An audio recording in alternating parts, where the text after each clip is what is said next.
Scream 7 was not good to me. To me personally, it was not good. But it's making a butt ton of money at the box office. So what does that mean? We're getting Scream 8, and hopefully they can course correct. But of course, this movie was bound to have problems with how they handled, Jenna Ortega and Melissa Barrera. Well, mainly Melissa Barrera, because her being fired caused Jenna Ortega to quit. And that was the new direction and focus of the franchise. But they also did Neve Campbell. They did a bogus with the money thing in Scream 6. So, I mean, I'm glad that they got to do some focus on Sydney and give her what she was due. But this story is not what she deserved at all. This story, honestly, it didn't start off bad. It started off, I had high hopes. The opening, the first 2 kills were great. A lot of the other kills were great. The whole thing with, I feel as if Stu's return was wasted. Honestly, I feel as if Matthew Lillard was wasted. I'm just being completely honest. He was wasted as a AI copycat. He was wasted. Trying to pawn us off on it possibly being her daughter's boyfriend was dumb, because yes, he was sitting there making an AI video, but then it turns out it wasn't him. She smacked him upside the head with a laptop. I thought he was dead after that smack. She smacked the mess out of him with that. I'm sorry, I'm talking spoilers, but if you haven't seen it, I mean, why are you watching the video? But I'm just being completely honest. Why are you watching the video if you have not seen the film? But yeah, it just wasn't good. It's several things in this film that honestly pissed me off. Okay, so Courtney Cox came back as Gail Weathers. She literally served no purpose. She served no purpose at all. You brought back Chad. You brought back Mindy. They serve no purpose except to be pincushions for this new Ghostface or whatever. They serve no purpose. Joel McHale is Mark Evans. I mean, cool. I'm a fan of Joel. Been a fan of his for a very, very long time.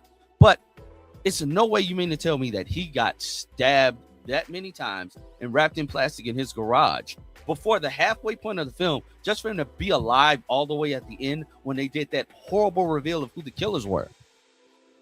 It's no way in the world you're going to tell me that Sydney and Gail are dumb enough to believe that, oh my God, that dude at the nut house was sitting there talking about some, oh yeah, that's such and such. You mean to tell me you've never heard of Stu Macher? You don't recognize Stu Macher just because he has a few scars on his face? And you're gonna tell me that they believe that they legitimately believed that? That's insane. They fell for that. I honestly feel like Sydney and Gail are smarter than that. It's no way that they fell for that. No way. That's just bad writing. Another dumb thing.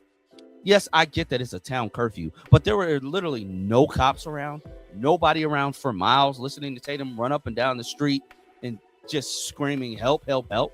Nobody for miles. Nobody hears any of this happening. Nothing at all. That curfew shut down the entire town like that. Nobody disobeyed it besides Tatum and her dumb friends.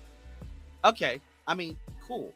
I'll take that. I guess. What else was dumb? Once Sydney found out that Tatum was there, she didn't wait on Gail.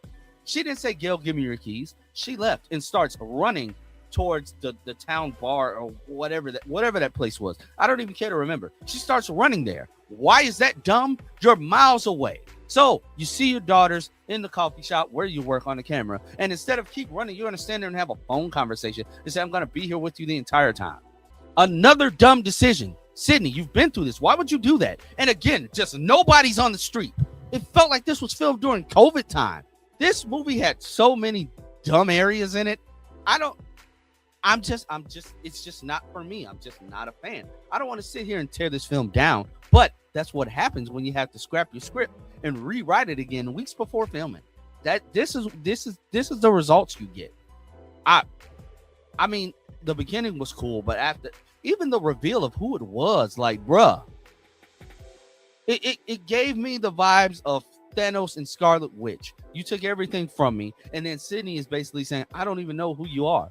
The next door neighbor decided to do, and she killed her own son.